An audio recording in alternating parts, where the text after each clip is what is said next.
ছেলের বাড়িতে অনুষ্ঠান করতে পারবে, অলিমার ব্যবস্থা করতে পারবে, খাওয়াতে পারবে, ছেলেকে সাহায্য করতে পারবে এলাকাবাসী, সমাজবাসী, সমস্যা নাই। ইসলাম এটা অনুমোদন দিয়েছে। জীবনে কোনোদিন মেয়ের বাড়িতে, ভালো করে শুনবেন এগুলো, জীবনে কোনোদিন মেয়ের বাড়িতে বরযাত্রী হয়ে যাবেন না, দু চারজন ছাড়া। ছেলের বাপ, ছেলের সাথে তার মুরব্বী দাদা থাকলে এরকম দুই একজন, এরা। আর এরকম দলবদ্ধভাবে 40-50 জন এভাবে নিয়ে 100 নিয়ে মেয়ের বাড়িতে কখনো গিয়ে জুলুম করবেন না, এটা ইসলাম অনুমোদন দেয়নি। বিয়ে অনুষ্ঠানে বরযাত্রী এরকম যাওয়া হারাম, নিষিদ্ধ মেয়ের বাড়িতে। বিয়ে অনুষ্ঠানকে উপলক্ষ করে যা কিছু হয়, আমাদের অধিকাংশই জাহিলিয়াত। প্যান্ডেল করা হয়েছে খাবারের, একই প্যান্ডেলে যে সাজসজ্জায় পুরুষ মহিলা একত্রে খাবারের ব্যবস্থা হয়েছে, বাড়িতে আইসা ফরজ গোসল না করলে ওই লোক পাক হবে না, পবিত্র হবে না। রসুল তো বলেছেনই, আল্লাহ রসুল তো বলেছেন, কোনো মেয়ে যদি বাড়ির বাহিরে বের হয় সুগন্ধি লাগায়, ওই মেয়ে বাড়িতে এসে যদি ফরজ গোসল না করে তাহলে ওই লোক, ওই মহিলা পবিত্র হয় না। আমার তো মনে হয় যে অবস্থা, 5-6 বার কে 10 বার ফরজ গোসল করলেও মনে হয় পাক হবে না, যে অবস্থা। আপনি এমন অনুষ্ঠানে যাবেন কি করে, কিভাবে যাবেন? গেলেও অসুবিধা, না গেলেও, গেলে আপনার ঈমান চলে যাবে, না গেলে খারাপ বলবে বিয়ে অনুষ্ঠানে গেল না। ছেলের বাড়িতে অনুষ্ঠান করতে পারবে, অলিমার ব্যবস্থা করতে পারবে, খাওয়াতে পারবে, ছেলেকে সাহায্য করতে পারবে এলাকাবাসী, সমাজবাসী, সমস্যা নাই। ইসলাম এটা অনুমোদন দিয়েছে।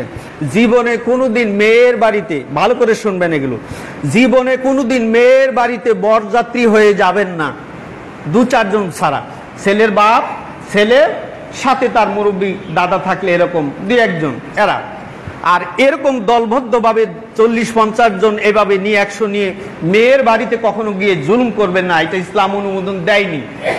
আপনি খাবেন কোথায়? ছেলের বাড়িতে গিয়ে। মনে থাকবো, ছেলের বাড়িতে গিয়ে খাবেন, যত গরিব থাকুক সে যদি অলিমার দাওয়াত দেয়। আর যদি সামর্থ্য না থাকে ছেলের অলিমা খাওয়ানোর জন্য, তাহলে তাকে কিছু আপনি সাহায্য করে হলে অলিমার ব্যবস্থা করবেন, এটা ইসলাম অনুমোদন দিয়েছে।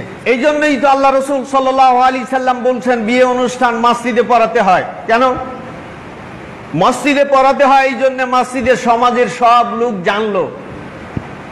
এখানে সামর্থ্য অনুযায়ী বাতাসা বা মিষ্টি বা আপনার সামর্থ্য অনুযায়ী খেজুর যা মনে করলেন, যেহেতু রসুল বলছেন ছাতু দিয়ে হলেও করো, দাও। 2-4 কেজি খেজুর কিনলে কয় টাকায় আর লাগে? 100 টাকায় খেজুর পাওয়া যায়।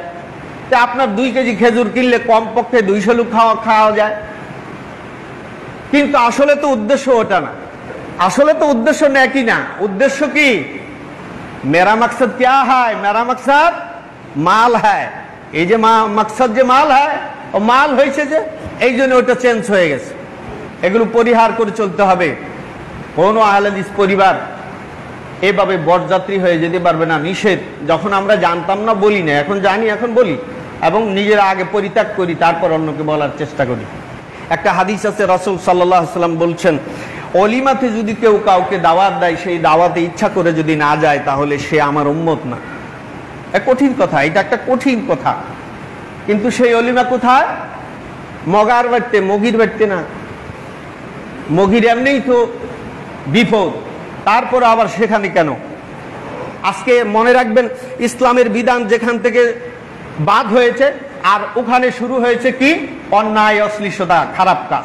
যেখানে ইসলাম বিবর্জিত হয়েছে সেখানেই খারাপ কাজ এসে ঢুকে পড়েছে। আসুন আমরা খারাপি থেকে বেঁচে থাকি। আল্লাহ তাবারক তাআলা আমাদের সবাইকে তৌফিক দান করুন, আমিন।